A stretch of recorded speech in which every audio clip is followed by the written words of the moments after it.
இனிமையான நண்பர்களே, அன்புள்ளம் கொண்ட சொந்தங்களே, அனைவருக்கும் வணக்கம். வன்னியர் என்கின்ற ஒரே காரணத்திற்காக ஒரு உயர் போலீஸ் அதிகாரியை டிஜிபியாக பதவி உயர்வு கொடுக்காமல் ஏமாற்றிய முன்னாள் முதலமைச்சர் எடப்பாடி பழனிசாமி கடந்த 2017ஆம் ஆண்டு KP மகேந்திரன் என்கின்ற உயர் போலீஸ் அதிகாரி, அவர்தான் சீனியாரிட்டி அடிப்படையில் முதலிடத்தில் இருப்பவர். அவருக்கு அப்பொழுது பணியிலிருந்து ஓய்வு பெறுவதற்கு 1.5 ஆண்டுகள் இருக்கிறது. அவர் சீனியர் அதிகாரியாக இருந்தும் கூட ஒழுக்கத்திற்கும் கடமைக்கும் கண்ணியத்திற்கும் பேர் போன ஒரு போலீஸ் அதிகாரி, யாரிடத்திலும் ஒரு டீ கூட வாங்கி குடிக்காத ஒரு நேர்மையான போலீஸ் அதிகாரி, கடமை தவறாதவர், கண்ணியமானவர். இருந்தும் கூட வன்னியர் என்கின்ற ஒரே காரணத்தால் அவர் அந்த டிஜிபி பொறுப்புக்கு வருவதற்கு அவர் சீனியாரிட்டி அடிப்படையிலே முதலிடத்தில் இருந்தும் கூட இரவோடு இரவாக அவருக்கு பின்தங்கிய நிலையில் இருந்த TK ராஜேந்திரன் என்கின்ற ஒரு உயர் போலீஸ் அதிகாரியை டிஜிபியாக பதவி உயர்வு கொடுத்தார் அன்றைக்கு முதலமைச்சராக இருந்த எடப்பாடி பழனிசாமி. அதுவும் எப்பொழுது அவர் ஓய்வு பெறக்கூடிய நேரம் நெருங்கி கொண்டிருந்த நேரத்தில் அந்த TK ராஜேந்திரன் என்பவரை டிஜிபியாக பதவி உயர்வு கொடுத்து KP மகேந்திரன் என்கின்ற வன்னியர் சமூகத்தை சார்ந்த நேர்மையான உயர் போலீஸ் அதிகாரியை பதவி உயர்வு கொடுக்காமல் ஏமாற்றினார்.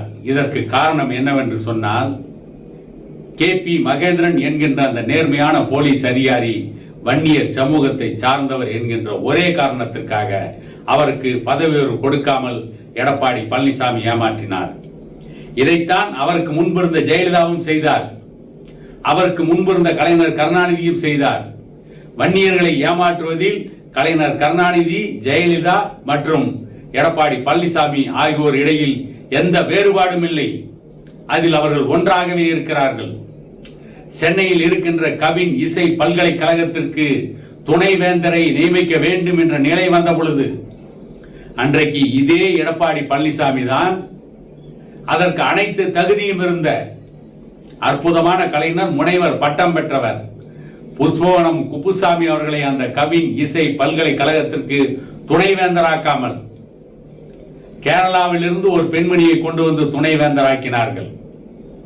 இப்படி எண்ணற்ற சமூக நீதி சூறையாடல்களை நிகழ்த்தி காட்டியதில் திமுக, அதிமுக இரண்டு கட்சிகளும் சளைத்ததல்ல. ஆனால் இதே எடப்பாடி பழனிசாமியுடைய அதிமுக கடந்த நாடாளுமன்ற தேர்தலில் வன்னியர்களுக்கு நாங்கள் தான் 10.5% இடஒதுக்கீடு கொடுத்தோம் என்று சொல்லி மக்களை ஏமாற்றி ஓட்டுக்களை வாங்கினார்கள். அதில் ஓரளவுக்கு வெற்றியும் பெற்றார்கள். இல்லையே அப்படி வன்னியர்கள் ஏமாறாமல் அவர்களுக்கு ஓட்டு போடாமல் இருந்திருந்தால் எடப்பாடி பழனிசாமி தலைமையிலான அதிமுக அதல பாதாளத்திற்கு போயிருக்கும். இப்படி வன்னியர்களை ஏமாற்றி ஓட்டுக்களை வாங்கியதால் தான் சிதம்பரம் தொகுதியிலும் ரவிக்குமார் போட்டியிட்ட விழுப்புரம் நாடாளுமன்ற தொகுதியிலும் அதிமுக ஓரளவுக்கு ஓட்டுக்களை பெற முடிந்தது. இப்படி வன்னியர்களை ஏமாற்றுவதில் கைதேர்ந்தவர்கள் எடப்பாடி பழனிசாமியும் கலைஞர் கருணாநிதியும் இன்றைக்கு இருக்கின்ற முதலமைச்சர் MK ஸ்டாலினும் ஜெயலலிதாவும் என்பது அனைவருக்கும் வெட்ட வெளிச்சமாக தெரிந்திருக்கிறது. இந்த பிரச்சனையை பற்றி டாக்டர் ஐயா அவர்கள் முகநூல் பக்கத்திலே எழுதியதற்கு பிறகுதான் ஒரு வன்னிய உயர் போலீஸ் அதிகாரி நேர்மையாக இருந்தாலும் கூட வன்னியர் என்கின்ற ஒரே காரணத்திற்காக அவரை நிராகரித்திருக்கிறார்கள். அவருக்கு கொடுக்க வேண்டிய பதவி உயர்வை கொடுக்க மறுத்திருக்கிறார்கள்.